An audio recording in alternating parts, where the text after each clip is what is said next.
ಕ್ಷೇತ್ರಕ್ಕೆ ಅನುದಾನ ಕೊಡ್ತಿಲ್ಲ ಅಂತ ಬಿಜೆಪಿ ಶಾಸಕರು ಕಾಂಗ್ರೆಸ್ ಸರ್ಕಾರದ ವಿರುದ್ಧ ದೂರ್ತಿದ್ದಾರೆ. ಆದರೆ ಈಗ ಕಾಂಗ್ರೆಸ್ ಶಾಸಕರೇ ಅನುದಾನದ ವಿಚಾರವನ್ನ ಪ್ರಸ್ತಾಪಿಸಿ ಸಿದ್ದರಾಮಯ್ಯ ಸರ್ಕಾರದ ವಿರುದ್ಧ ಆಕ್ರೋಶ ಹೊರಹಾಕೋಕೆ ಆರಂಭಿಸಿದ್ದಾರೆ.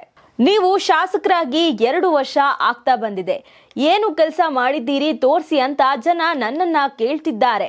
ಆದ್ರೆ ನನ್ನ ಕ್ಷೇತ್ರ ಅಭಿವೃದ್ಧಿ ಮಾಡೋಕೆ ಹಣ ಇಲ್ಲ, ನಮ್ಮದೇ ಸರ್ಕಾರ ಇದ್ರೂ ಅನುದಾನ ಬಿಡುಗಡೆ ಮಾಡ್ತಿಲ್ಲ ಅಂತ ವಿಜಯನಗರ ಜಿಲ್ಲೆಯ ಹೊಸಪೇಟೆ ಶಾಸಕ HR ಗವಿಯಪ್ಪ ತಮ್ಮದೇ ಸರ್ಕಾರದ ವಿರುದ್ಧ ಸಿಟ್ಟು ಹೊರಹಾಕಿದ್ದಾರೆ.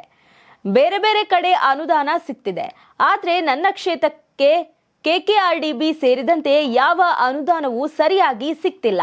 ಕ್ಷೇತ್ರದಲ್ಲಿ ಯಾವುದೇ ಕಾಮಗಾರಿ ಮಾಡೋದಕ್ಕೆ ಸಾಧ್ಯವಾಗ್ತಿಲ್ಲ. ಎಲ್ಲವನ್ನ ತಿಳಿದುಕೊಳ್ಳೋದಕ್ಕೆ 1.5 ವರ್ಷ ಕಳೆದು ಬಿಟ್ಟೆ.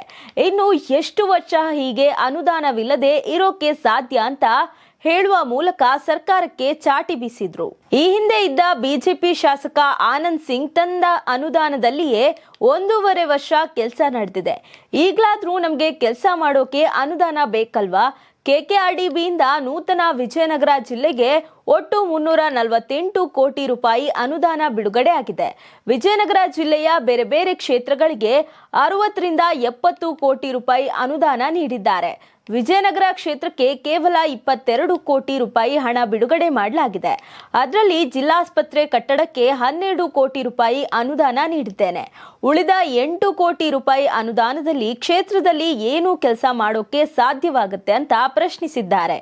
ಜಿಲ್ಲಾ ಉಸ್ತುವಾರಿ ಸಚಿವ ಜಮೀರ್ ಅಹ್ಮದ್ ಖಾನ್ ವಿರುದ್ಧವೂ ಅಸಮಾಧಾನ ಹೊರಹಾಕಿದ ಅವರು, ಜಿಲ್ಲೆಗೆ ಬರುವ ಅನುದಾನದಲ್ಲಿ ಜಿಲ್ಲಾ ಕೇಂದ್ರದ ಅಭಿವೃದ್ಧಿಗೆ ಉಸ್ತುವಾರಿ ಸಚಿವರು 25% ರಷ್ಟು ಅನುದಾನ ಮೀಸಲಿಡಬೇಕು. ಅದು ಜಿಲ್ಲಾ ಉಸ್ತುವಾರಿ ಸಚಿವರ ಕೈಯಲ್ಲಿ ಇರುತ್ತೆ. ನಮ್ಮ ಜಿಲ್ಲಾ ಉಸ್ತುವಾರಿ ಜಮೀರ್ ಅಹ್ಮದ್ ಅವರು ಅದನ್ನ ಮಾಡಿಲ್ಲ.